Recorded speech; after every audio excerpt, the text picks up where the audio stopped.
Pierre Desvaux, en quoi consiste la pratique de l'excision ?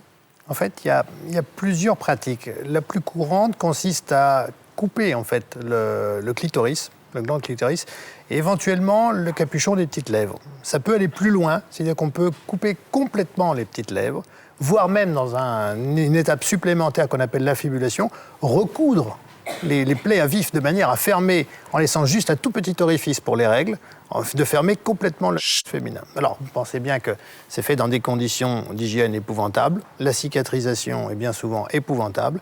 Et ces femmes, en plus, non seulement concernant leur sexualité, sont très handicapées, mais en plus, lors de l'accouchement, ça pose vraiment parfois de réels problèmes à cause de ces cicatrices qui sont de mauvaise qualité, qui sont scléreuses épaisses et qui font des délabrements au niveau sexuel important. Mais pourquoi pratique-t-on l'excision ?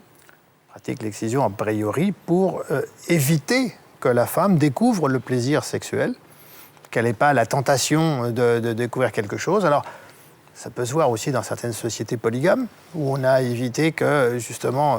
qu'elles aient trop de désir, et qu'elles attendent leur parce tour. qu'à ce moment-là, elles seraient difficiles à contenter toutes.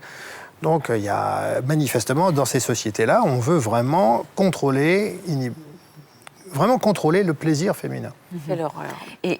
Et le clitoris, c'est quand même le seul organe uniquement voué à la jouissance. Et ce qui est d'ailleurs incroyable, qu'aux femmes, on réfute une sexualité avide, gourmande, comme aux hommes.